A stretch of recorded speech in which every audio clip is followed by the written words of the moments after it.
Now, I want to walk you through what I call the traditional sales thought process.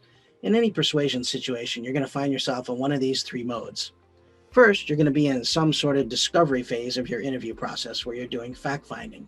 You're going to be trying to find out information about the client, about their family, their occupation, what they do for recreation, and of course, their finances. Secondly, at some point, you're going to make your case. You're going to want to talk about what you came to talk about. And thirdly, we're going to want to do closing. And you're going to have to kind of dance for the sale or work for your money, however you want to say it.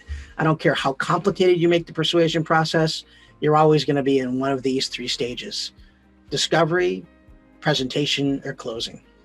Now, when you become artful in this whole area of story selling, this is what I really want you to think about.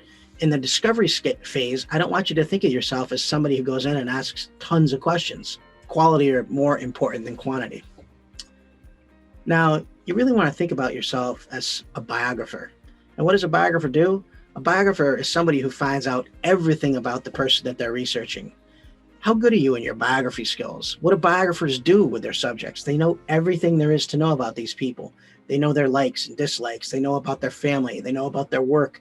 They know about their hobbies and interests. Secondly, when you come to that point in the presentation where you have to get people motivated and get them to sign, I don't want you to become a great presenter. What I want you to do is become a great illustrator. I want you to think about your illustration skills. I want you to be able to draw or paint a picture for your clients. And how good am I at making an illustration about what I want to talk about? Well, that's a real important skill we all have to develop. Now, do you know what happens? People in our business who are really good biographers and are really good illustrators, when you combine those two things together with the facts and the knowledge, they become master salespeople. They also become counselors. They become super effective, and that's what they become. They develop a counselor relationship. It's not a relationship of I'm going to close you hard or I'm going to not leave until you buy. It's a relationship of trust and rapport. Now, I want to break down these three things in the remaining time that I have. I want to first talk all about just this role of a biographer and give you a few ideas on how you can become a better biographer in this role. This is really what I want you to think of. When you become a great biographer, the only way to even become that is you've got to ask quality questions. So what I want you to really think about yourself as, well, I hate to use it because it dates me.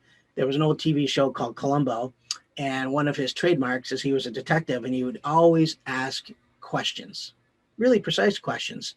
And then he'd always throw one in at the end and say, oh, by the way, there's something else.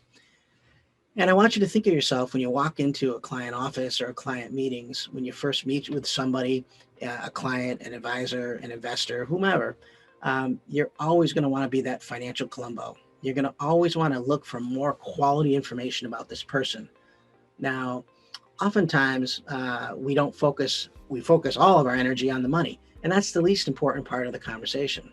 I'm going to say that again, because when it comes to great story selling is not just about telling funny, cutesy stories.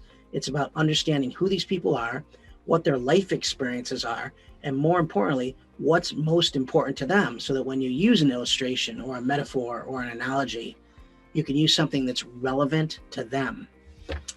This is a little bit more complicated than just getting up and telling a story or doing an illustration. So please follow me on this. As a financial detective, you're not walking into an office or into a meeting or sitting across from a top person just to find out what their business is like and what they do and what they sell.